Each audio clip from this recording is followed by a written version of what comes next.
AI is the future, data is the fuel. Is that the case? That's how I approach towards complex problems, because it's simplify things, and it's now means to focus on the real aspects, real areas that needs attention. No, it's totally valid, and I think we can expect that because nowadays hype is all about AI. That's true, and as you told, data science was one of coolest job, hottest job back in 2019, I think. But the trend now switched into AI engineers. Of course, there's a difference. There's a significant difference between these three roles. Understand core business, understand the real impact you are going to make, and work towards it. My advice is do not focus on technical aspects. I prefer very simple problems. During my undergraduate time, I never heard about data science as a profession, or data scientist as a profession.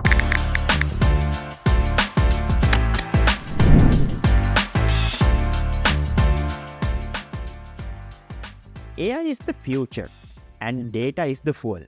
Is that the case? Let's ask that from a real-life data scientist at Codimite. Ransaka, how are you doing, mate? I'm doing good.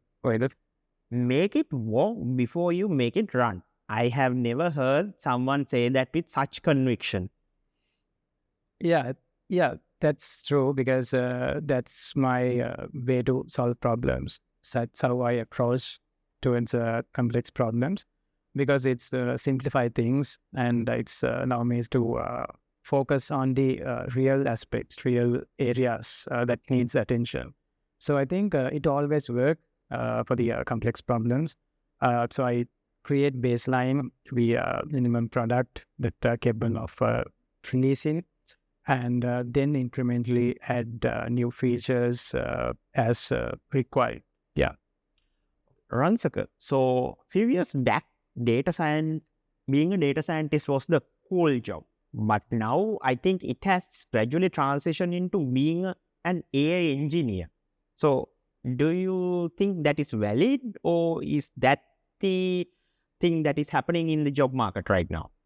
No, it's totally valid, and I think we can expect that because nowadays the hype is all about AI. So the AI related roles are again in a significant hot spot, I think.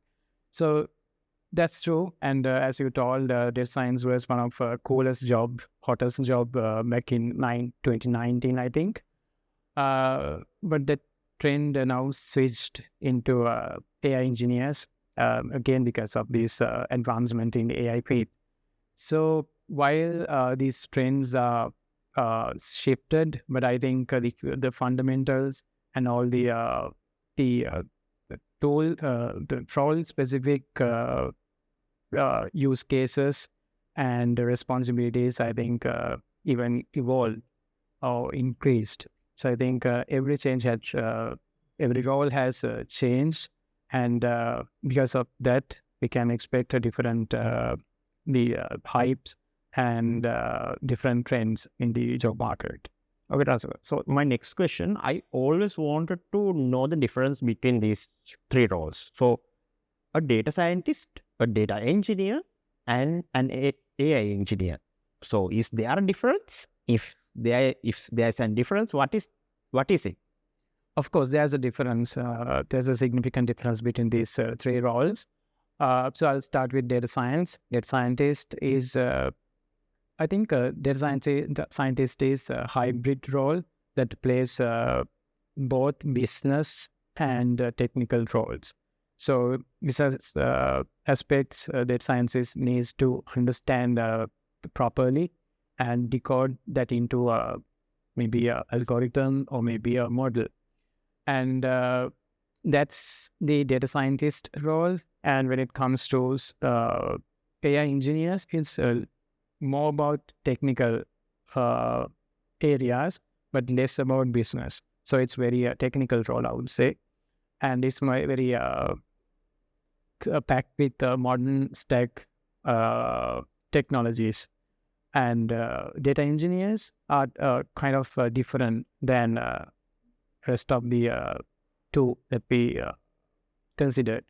So data engineers are mostly work with the behind the scene. So they work on data infrastructure, and they want to streamline data processes and make it work for other data-related professions. So they are the one who cater our data needs.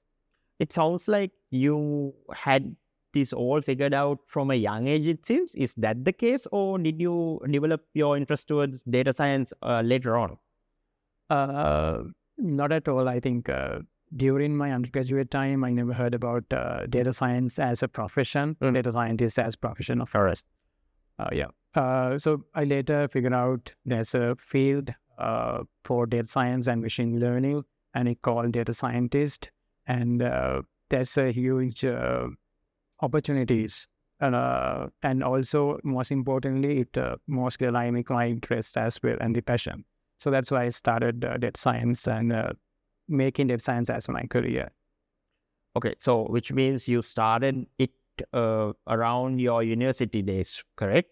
Correct, yes. During, I think, second year, so we're supposed to develop a solution. And inside that, we need to develop again some component involved with machine learning. That's where I got exposed into data science and machine learning. Okay, so what is your advice for a young graduate who's willing to step into the world of data science? What should he or she focus on at the beginning?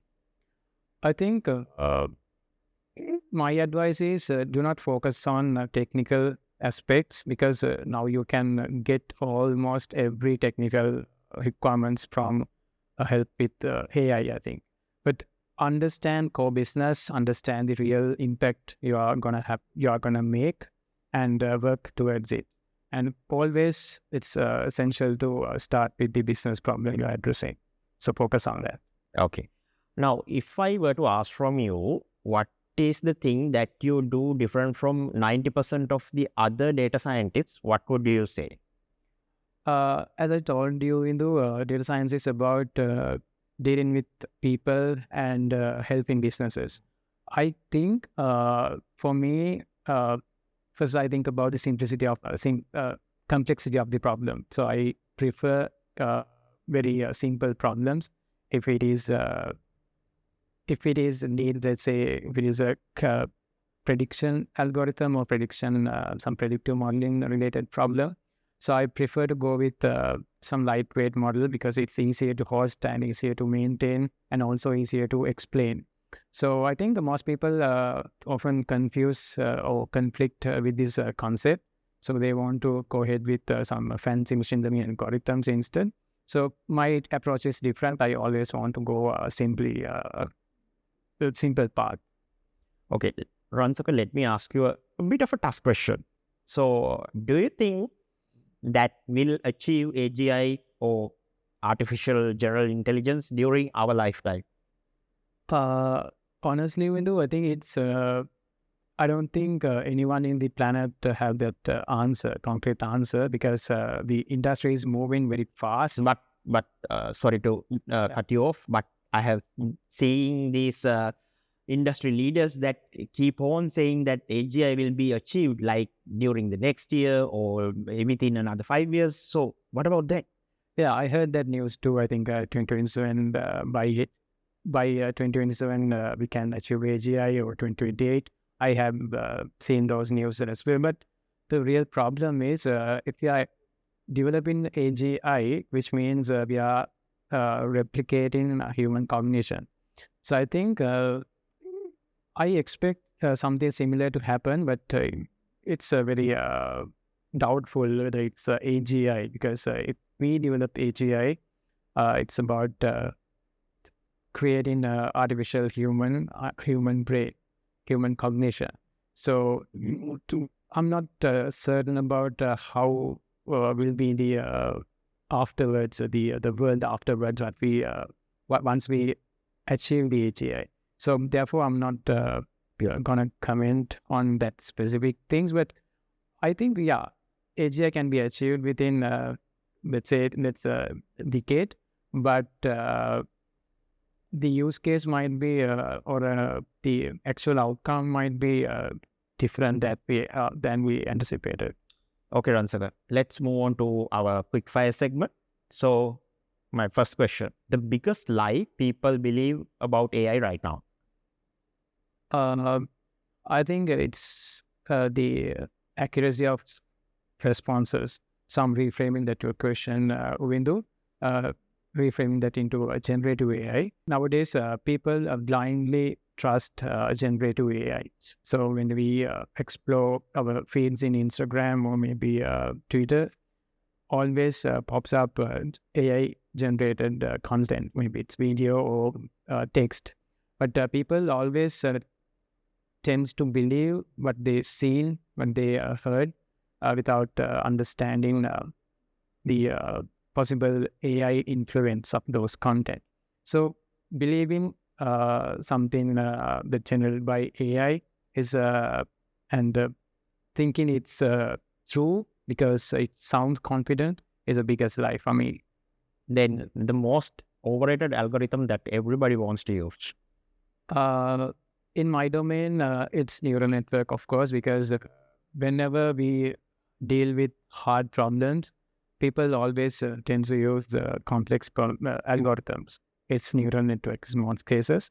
So I think it's a neural network for this specific domain. My next question, the most dangerous metric that companies blindly chase.